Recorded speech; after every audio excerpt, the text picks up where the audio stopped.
누가복음 9장 51절부터 62절까지 우리 함께 읽겠습니다. 예수께서 승천하실 기약이 차감해 예루살렘을 향하여 올라가기로 굳게 결심하시고 사자들을 앞서 보내심에 그들이 가서 예수를 위하여 준비하려고 사마리아인의 한 마을에 들어갔더니 예수께서 예루살렘을 향하여 가시기 때문에 그들이 받아들이지 아니하는지라. 제자 야고보와 요한이 이를 보고 이르되 주여 우리가 불을 명하여 하늘로부터 내려 저들을 멸하라 하기를 원하시나이까. 예수께서 돌아보시며 꾸짖으시고 함께 다른 마을로 가시니라. 길 가실 때에 어떤 사람이 여짜오되 어디로 가시든지 나는 따르리이다. 예수께서 이르시되 여우도 굴이 있고 공중에 새도 집이 있으되 인자는 머리 둘 곳이 없도다 하시고 또 다른 사람에게 나를 따르라 하시니 그가 이르되 나로 먼저 가서 내 아버지를 장사하게 허락하옵소서. 이르시되 죽은 자들로 자기의 죽은 자들을 장사하게 하고 너는 가서 하나님의 나라를 전파하라 하시고 또 다른 사람이 이르되 주여 내가 주를 따르겠나이다마는 나로 먼저 내 가족을 작별하게 허락하소서. 예수께서 이르시되 손에 쟁기를 잡고 뒤를 돌아보는 자는 하나님의 나라에 합당하지 아니하니라 하시니라. 아멘. 오늘도 저와 여러분에게 하나님의 함께 하시는 충만하신 은혜가 임하기를 예수님의 이름으로 축복합니다. 오늘 우리가 읽은 이 말씀을 가지고 제자의 길은 이라는 제목으로 함께 말씀을 나누도록 하겠습니다. 제자의 길은, 우리 성도는 모두 예수님으로부터 부름을 받은 그런 제자의 길을 가는 사람들이죠. 제자의 삶을 살아야 합니다. 그래서 우리가 서로 사랑하고 하나님이 사랑이시기 때문에 서로 사랑하고 우리가 그 사랑의 도를 지키며 사랑을 전파하는 사람이 될 때 그 사랑이 그냥 인간적인 어떤 인본주의적 사랑이 아니라 하나님으로부터 오는 그런 사랑, 천국의 소망을 둔 사랑, 이런 생명을 구원하고자 하는 사랑, 이 사랑을 전파하는 자가 될 때 그 사랑을 보여주고 그걸 통해서 하나님 나라와 예수님을 증거하는 자가 될 때 그때 제자라고 불려지게 될 것이라고 그랬어요. 제자가 될 것이다. 사람들이 너를 제자인 줄 알게 될 것이다 라고 우리가 요한일서에 보면 나오죠. 그래서 우리가 제자의 길을 간다라는 것은 무언지 오늘 이 본문 말씀을 통해서 좀 생각해 보자 하는 것입니다. 우리가 근본적으로 먼저 저와 여러분들이 예수님을 따르는 제자의 삶을 살아야 한다는 생각이 없으면 사실 이 말 자체도 우리에게는 아무런 의미가 없는 거죠.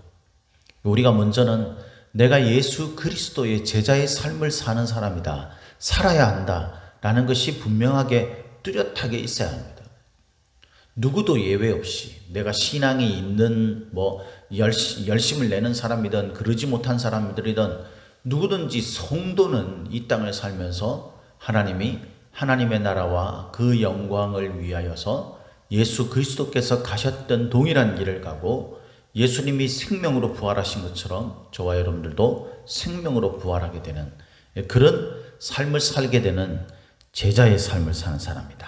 이렇게 우리가 분명히 마음속에 있어야 합니다. 그것을 초점으로 이 시간에 다루지는 않겠지만, 그래서 여러분, 저와 여러분들이 예수님을 따르는 제자라면, 그렇다면 우리가 제자로서의 삶을 살아야 되지 않겠습니까?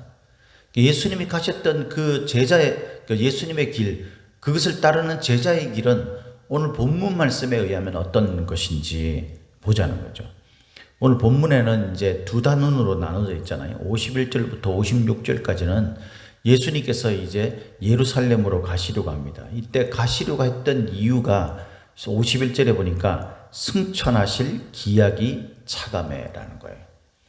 이게 하나님의 그 메시아에 대한 약속이 실현되는 것을 말하는 거죠. 이것을 실현하기 위해서 반드시 그쳐야 할 것이 있어요. 그죠? 그게 뭡니까? 고난과 죽음, 그리고 부활, 그리고 승천이죠. 이것이 이루어져야 됩니다. 그래서 승천하실 기약이라는 것은 반드시 그 고난을 거쳐서 죽게 된 후에 부활이 일어났을 때 그때 예수님께서 승천하셨다라는 거죠. 그래서 이 과정이 있어야 되는 거예요. 성도들이 제자들의 삶을 살 때에 알아야 되는 게 뭐냐면요. 제자의 삶은 결코 화려하지 않습니다. 오늘 말씀에 우리가 그게 가장 큰 주제죠. 제자의 삶은 예수님이 가셨던 길이에요. 예수님이 가셨던 그 길은 고난과 죽음을 지나 그리고 부활과 승천이 이루어지게 된다는 거예요. 예수님께서 이제 그렇게 그 일을 이루시기 위해서 예루살렘으로 가는 거예요. 이제 마지막 그 예루살렘을 향해서 예수님이 가시려고 합니다. 그때에 이제 사람들을 보내가지고 사마리아 지역을 이제 지나가려고 합니다. 사마리아의 한 마을로 들어가려고 하는데 이렇게 된 이유는요. 이제 그 사마리아 사람들은 이제 그 뭐랄까 혼혈족 같은 거죠. 또 이방 민족들이 섞여 있는 거예요.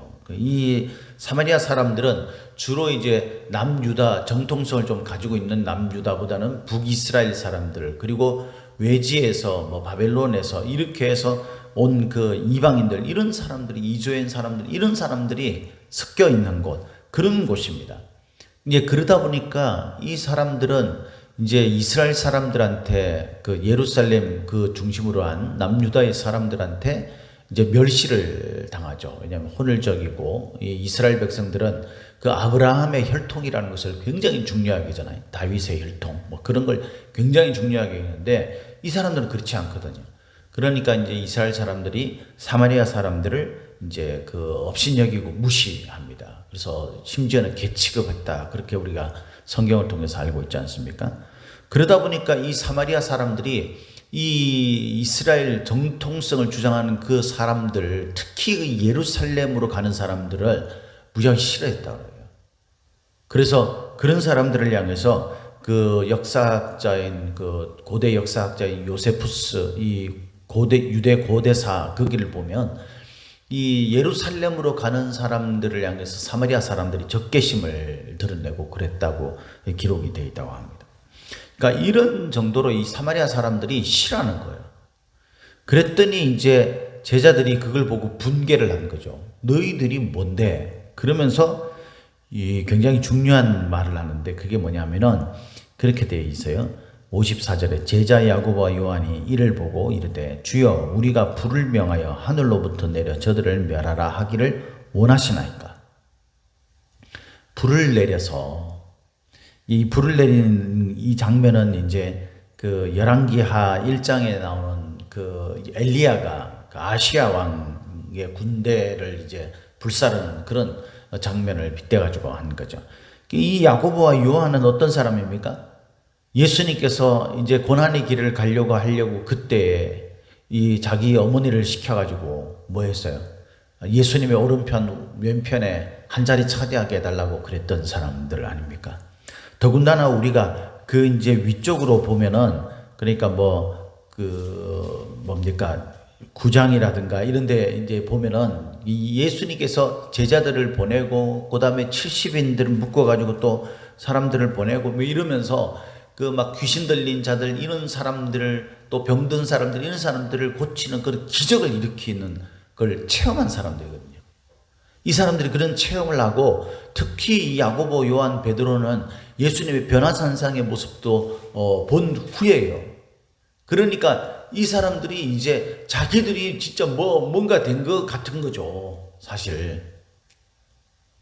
그러니까 이 사람들이 불을 내려가지고 그냥 내가 천둥, 번개 이런 걸 동원해가지고 그렇게 이 사람들 싹 쓸어버린 이 속에는 사마리아인들을 향한 그런 무시, 이런 그 유대인들의 어떤 그런 마음들, 그런 습관들, 풍습들 이런 것들이 과 동시에 세상의 권력, 권세 이것을 하나님의 나라의 어떤 그런 능력과 결부시킨 그런 아주 잘못된 그런 모습이죠. 그래서 예수님께서 55절에 꾸짖으셨다 그랬어요. 예수님이 하시고자 하는 것은 사람들한테 자신의 권력을 내세우고 능력을 내세우는 그런 것들을 하기 위해서 하는 게 아니에요. 오늘날의 성도와 교회가 신앙을 가지고 난 후에 그들이 정말 그 자부심을 가지고 빛내려고 하는 것이 뭡니까? 교회입니까, 여러분? 우리 교회는 이런 정도의 규모가 되고 이런 건물을 가지고 있고 우리 교회는 이런 것들이 잘 되어 있고 우리 교회 목사님은 이런 출신이시고 뭐 어디서 공부를 하셨고, 그것이 우리의 신앙의 중심이 되고 우리의 신앙의 자랑거리가 되는 것을 예수님은 꾸짖으신다라는 겁니다. 우리가 이 교회에 나와서 하나님으로부터 얻고자 하는 것이 여러분 뭐예요? 예수님의 길을 따른다는 것은 고난과 죽음을 가는 거예요. 이 땅에서. 그렇죠? 그런데 우리는 예수님을 믿는 그 믿음의 길을 가는 것이 세상에서 화려하게 되고 권세를 얻고 능력을 얻고 이런 것이라고 생각을 한다는 거죠. 그것이 계속 이어서 나오는 겁니다. 그래서 57절부터는 이제 제자들의 길을, 제자들이 가야 하는 그 길은 어떤 길인지를 이 사람들과의 대화를 통해서 가르쳐 주시는 거죠. 길을 가시는데 어떤 사람이 말합니다. 어디로 가시든지 나는 따르리다. 이 말 속에 어떤 의미가 있을까요? 어디로 가시든지. 어디로 가시든지라는 말이 이제 뭐 안 좋은 길로 가든지 아니면 좋은 길로 가든지 이런 의미겠어요? 지금 이 말씀의 중심에서 말하는 것은 사람들은 가고 싶어하는 길이 있는 거예요. 화려하고 멋지고. 이 사람이 말하는 것도 그걸 말하는 거죠. 어디로라는 것은 제한되어 있는 겁니다. 자기가 말하는 어디로라는 것은 뭐 정치적인 길이든 아니면 경제적인 부든 이런 어떤 화려하고 권세를 잡고 멋지고 힘이 있고 이런 길을 중에서 어떤 길이든 이라는 말이죠. 예수님께서 그에 대한 답변으로 이렇게 말씀하셔요. 여우도 굴이 있고 공중의 새도 집이 있을 때 인자는 머리 둘 곳조차 없다. 이게 원래 원문에는요, 머리를 숙이고 들어갈 수조차 없는 그런 뜻이래요. 예수님은 머리를 숙여야 되는 것조차도 하기가 힘든 그런 길을 가는 거예요. 얼마나 비참하고 초라하고 그렇겠습니까?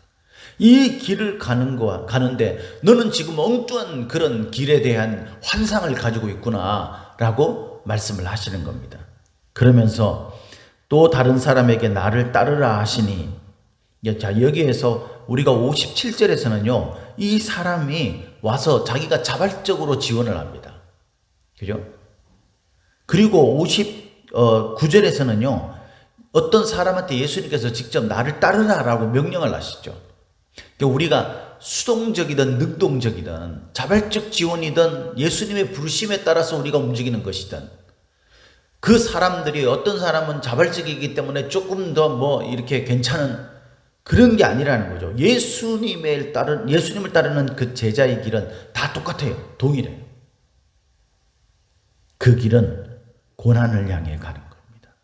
세상의 미련을 두고 세상의 어떤 것들에 초점을 두는 것이 아니에요. 그래서 세상에 초점을 두지 말라라는 말씀으로 이제 가족들에 대한 장사, 그것에 관해서 이야기하죠. 나로 내 아버지를 장사하게 허락하옵소서. 그랬더니 예수님께서 죽은 자들로 자기의 죽은 자들을 장사하게 하고 너는 가서 하나님의 나라를 전파하라.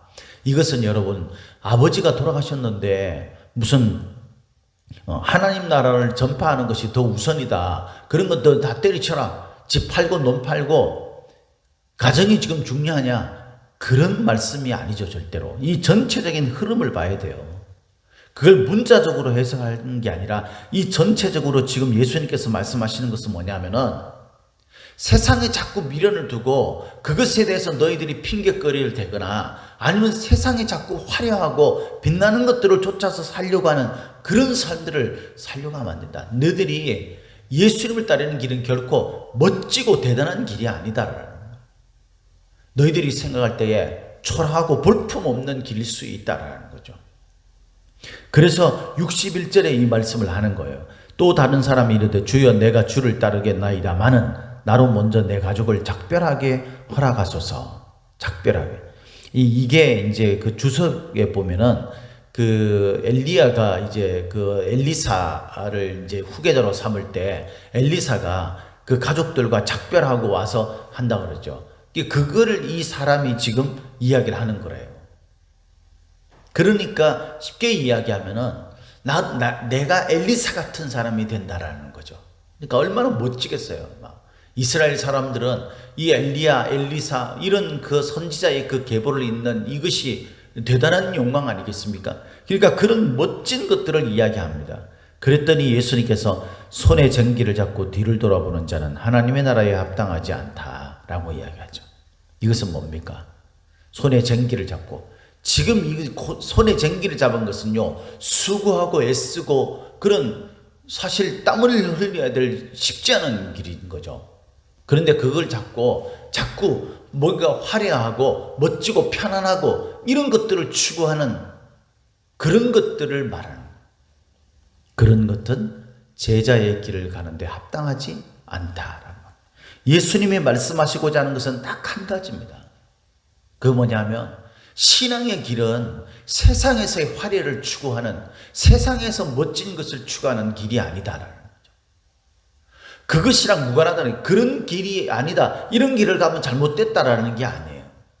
우리가 신앙생활을 열심히 하다 보면은 하나님이 때로는 우리들에게 필요에 따라서 우리가 세상에서 좀 힘을 가지게 되거나 이렇게 될 수 있죠. 그래서 많은 그런 사람들이 알아보는 경제인들 가운데서 또는 정치인들 가운데서 또는 어떤 세상 속에서 인지도가 높은 그런 사람들 가운데 신실하게 신앙생활 하는 사람들이 있어요. 그러니까 그런 세상에서 부를 하거나 아니면은 멋지고 화려하고 이런 삶을 사는 것 자체가 잘못된 게 아니에요. 부자가 하늘나라에 들어가는 것이 이 낙타가 바늘길을 통과하는 것보다도 어렵다라고 그렇게 말씀하신 것이 불가능하다라는 말이 아니라는 거 우리가 잘 알고 있지 않습니까? 세상에 어떤 초점을 두고 있는 사람은 그게 안 된다라는 거예요. 우리가 하나님께서 우리에게 주신 부나 명예나 권력이나 힘이나 내가 가지고 있는 것이 크든 작든지 간에 그 모든 여건들이 하나님 나라를 위해서 쓰기 위해 존재하는 거라고 생각해야 되는 거죠. 우리의 초점은 오직 하나님 나라를 전파하고 하나님 나라에 합당한 삶을 사는 거예요. 세상에서 내가 막 권력을 휘두르고 그래서 내 마음에 안 들고 내가 생각할 때 저건 잘못됐다고 생각하는 사람들을 막 뭔가 벌하고 기적 같은 능력을 가지고 막 신적인 능력을 가지고 뭔가 그렇게 하고 내가 멋지고 화려하고 빛나는 그런 자리에 앉기를 원하고 내가 세상에 어떤 미련을 자꾸만 두는 그런 삶을 살거나 내가 엘리사 같이 주의 일을 하는데도 자기 명예욕에 따라서 하게 되는 그런 모든 것들을 하나님께서는 지금 잘못됐다고 말하는 겁니다. 그것은 제자의 길이 아니라고 말하는 겁니다. 저와 여러분들은 반드시 제자의 길을 가는 사람들입니다. 가야 하고 그래야 됩니다. 그렇지 않으면 예수님과 우리는 무관합니다. 우리는 반드시 제자의 길을 가야 합니다. 아직 우리의 신앙이 어리고 부족해서 그 길을 가는데 삐걱댈 수는 있겠지만 여러분, 우리의 길은 다른 길로 가는 믿음의 길은 없는 겁니다. 누구든지 하나님의 나라와 그 영광을 위한 제자의 도를 살아야 합니다. 그 제자의 길은 어떤 길입니까? 그 제자의 길을 감으로 말미암아서 우리가 세상의 권세를 얻고 힘을 얻고 사람들한테 내가 돋보이고 내 만족을 채우는 그런 삶이 아니라 오히려 십자가를 지고 고난으로 죽음으로 가는 길일 수 있다는 것을 알아야 합니다. 어쩌면 우리에게 머리 둘 곳조차 없는 상황에 처해질 수도 있다는 것을 받아들여야 합니다. 왜냐하면 우리의 소망은 세상 속에 있는 것이 아니라 하나님 나라에 있기 때문에 우리가 전하는 것은 하나님의 나라이고 우리가 가야 하는 것은 하나님의 나라이기 때문에 하나님 나라에 합당하고 하나님 나라를 전파하는 사람, 그런 삶을 사는 것이 바로 제자의 길을 가는 사람들입니다. 저와 여러분들 오늘도 이 말씀을 마음속에 깊이 생각하고 내가 지금 하고 있는 신앙의 모습, 내가 가고 있는 신앙의 길은 예수님 말씀하시는 제자의 길인가? 라는 것을 깊이 묵상해서 만약 잘못 가고 있다면 세상에 미련을 두지 말고요. 세상에 화려한 것들, 세상에서 뭔가 만족을 누리는 것들을 우리가 배제하고 하나님 나라에 합당하고 하나님 나라를 전파하는 삶을 삶으로 우리가 때로 하나님이 채워주시는 그 세상의 것들을 내 만족을 채우기 위해 쓴 것이 아니라 하나님 나라를 위해서 쓸 수 있는 저와 여러분들이 다 되시기를 예수님의 이름으로 축복합니다. 축복합니다.